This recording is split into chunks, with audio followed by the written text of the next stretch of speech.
Hey guys, and welcome to a new news episode. Today's episode is going to be rather short, but it's going to be interesting nevertheless, because if you look at Pokemon news here, we can see Mega Pokemon assets have been pushed to the game. So far, only these Pokemon have been added.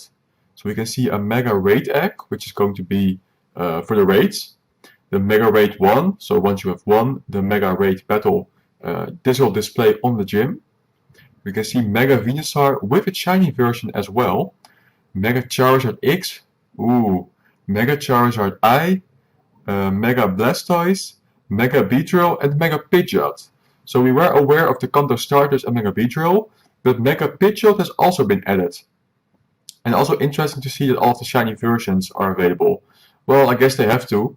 The only thing that is verified is that you can, in fact, Mega Evolve your shiny Pokemon. And they will give you the shiny variants of the Mega version. So that's fantastic. And furthermore, going to the Twitter of Niantic,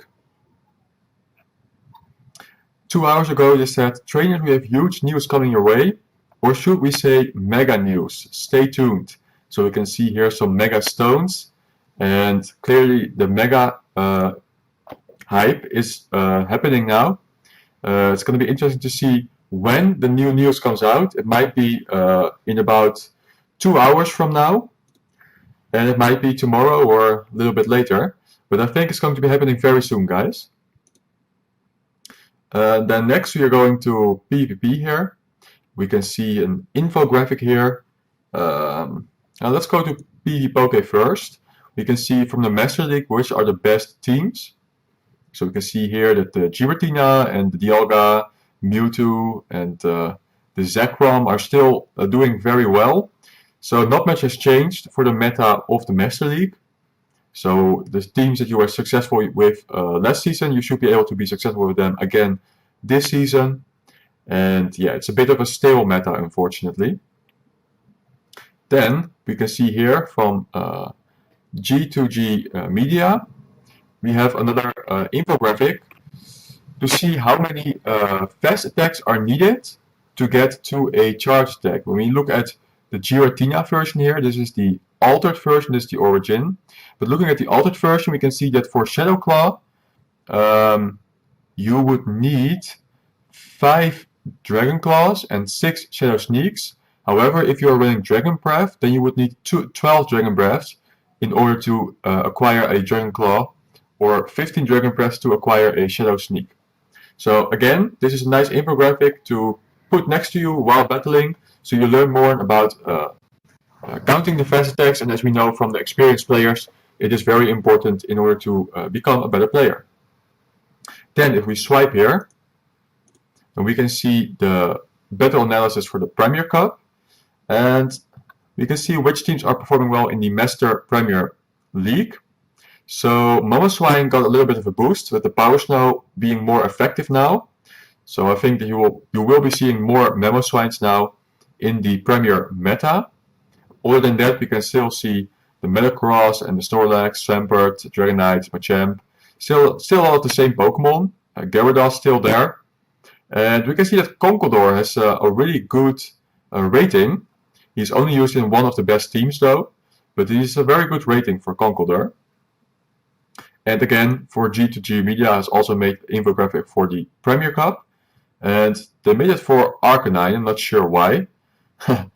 But yeah, you can see here Snorlax, and, Dragonite, and here's Conkeldurr.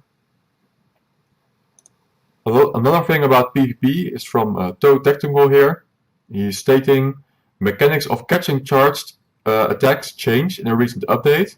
You can't swap on the turn of your opponent's charge move activation anymore. Instead, you have to swap at least one turn before it.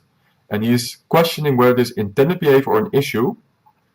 So he's stating here, Lapras throws 4 Ice Shards and Sableye 6 Shadow Claws. Both take 12 turns. In all previous versions, Sableye will be able to swap out right before eating a serve, but now you can't.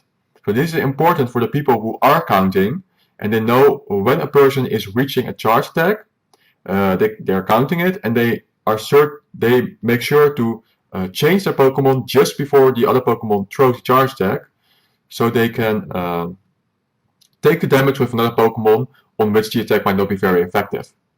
However, this seems to be tougher now because you are not able to switch in the same turn. So PVPoke is stating here, I think this started happening after their fix to the CMP swaps. So we knew there was a problem with the CMP where if both people are doing the same or are doing an attack at the same moment, then the CMP will decide who can go first. But the problem was that the first person to do the charge attack could swap before the opponent used the charge attack, even though they were throwing the charge attack at the same time. To fix that mistake, it seems that they have succeeded, but now, while fixing that, it is now not possible anymore to switch in the same turn, which is different than the CMP type, by the way. So yeah, that is might be a problem, maybe not. I think this is more a problem for the experienced players who are really good at counting the fast moves and switching at precisely the right time to catch a charge attack. So I guess for the people who are not counting as much, this is actually a positive change, you might say. Then here's a small glitch. Lucky Pokemon don't have the appropriate background in the new version, but he immediately updated it by saying when you restart the app, it will fix the glitch. So no need to panic, just restart the game. And this is for a lot of things with the bugs currently going on. When you restart the app, most of these problems, which are visual problems, visual bugs, are solved. Mankey tasks here done. Take a snapshot of a fighting type Pokemon seems to be removed from the quest pool. So the reason for this probably is because of the current problems on iOS with taking snapshots of your Pokemon, right? Because, yeah, as we know, there are currently problems with snapshots not being registered correctly. So they might have decided that it would be unfair to keep the quests in the game that force you to make a snapshot. So then some people will be able to benefit from it while others couldn't do it. So I think that's why they took it out for the moment, at least. Okay, so that's everything that I wanted to share for today. Again, this was a short episode, but as we know from this little post here from Pokemon Go, Niantic, we have huge news coming your way, and surely they are not going to keep us waiting for a long time. So I'm expecting that tomorrow is going to be a very interesting episode, and yeah, I will see you then.